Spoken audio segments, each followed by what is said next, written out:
అదేవిధంగా మొత్తం రామాయణం ప్రాప్త రాజ్యస్య రామస్య వాల్మీకి భగవాన్ నృప భగవాన్ ఋషి చకార చరిత్రం కృష్ణం విచిత్ర పరమాత్మవా. ఇది మాట. ప్రాప్త రాజ్యస్య రామస్య వాల్మీకి భగవాన్ ఋషి. రాముడు రాజ్యం తిరిగి పొంది పాలన చేసిన తర్వాత చరిత్రని వాల్మీకి సంపూర్ణంగా రచించాడని ఈ ప్రాప్త రాజ్యస్య శ్లోకం గుర్తుపెట్టుకోవాలి.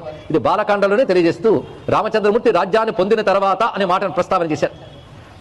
తర్వాత మొత్తం ఎలా చూడగలిగాడు వాల్మీకి అంటే మామూలు ఒక కవిలాగా జరిగిన చరిత్రనంతటిని చూసో లేదా పెద్దల వల్ల తెలుసుకునో రామాయణం రచించలేదు. మొత్తం యోగ స్థితిలో రచించాడు. యోగమాస్థిత తత పశ్యతి ధర్మాత్మ తత్సర్వం యోగమాస్థిత. ధర్మాత్మ ధర్మస్వరూపుడు ధర్మస్వభావుడు అయినటువంటి వాల్మీకి మహర్షి యోగమునందు ఉండి రచించాడు అన్నారు. ఇక్కడ రెండు మాటలు, యోగమాస్థిత ఒకటి, ధర్మాత్మ ఒకటి.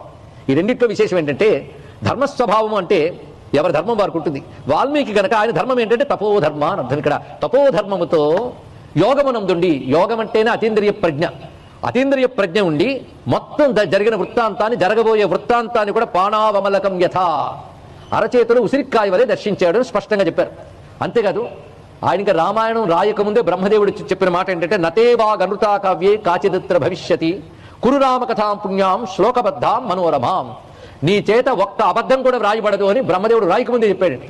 ఎందుకంటే తెలుసుకోవాల్సింది వాల్మీకి మహర్షి, అది మరువురాదు. మహర్షికి అసత్యం ఉంటుందా? అసత్యం ఉంటే తపస్సులన్నీ మొత్తం వ్యర్థమైపోతాయే. మహాతపస్సు అయిన మహానుభావుడు. అందుకే నీ చేత అనృతం పలకబడదు అని చెప్పాడు. పైగా సరస్వతి నీ యందు ఉన్నది అన్నాడు. ప్రవృత్తేయం సరస్వతి మచ్ఛందాదేవతే బ్రహ్మన్ ప్రవృత్తేయం సరస్వతి అన్నారు. ఇక్కడ సరస్వతి అనే మాటే వేదమాత అనే భావాన్ని తెలియజేస్తుంది. ఆ వేదవాంగ్మయ స్వరూపానికే సరస్వతి అని పేరు. ఆ వేద రూపమైన వాక్కు నీ యందు ప్రవర్తిస్తుంది కనుక నీ నుంచి రామాయణం వస్తుంది. అందులో అసత్యం అనేది ఉండదు.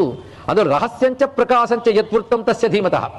ఎప్పుడైనా ఒక చరిత్రని స్టడీ చేసి రాసేటప్పుడు రహస్య ప్రకాశం రెండు ఎవడు తెలుసుకోలేడు, ఋషైన వాడు మాత్రమే తెలుసుకోగలడు. అంటే బయటికి కనబడేది బయటకు కనబడనిది అయినటువంటి రెండు విషయములు ఉంటాయి. అది రహస్య ప్రకాశం అంటే ఇదే అర్థం. రాముడు మానవుడిగా సంచరిస్తున్న ఆయన నారాయణుడే అనేది రహస్యం. ప్రకాశముగా కనబడుతున్న రామకథ వెనకాల ఉన్నటువంటి ఒక దైవీయమైన ప్రణాళిక రహస్యం. దానితో పాటు రామాయణాన్ని ఇతడు రచించాడు. రహస్యంచ ప్రకాశంత మొత్తం ఆయనకి స్పష్టమైంది. అలాంటి రామస్య సహ సౌమిత్రే రాక్షసానాంచ సర్వసహ సర్వుల యొక్క చరిత్రని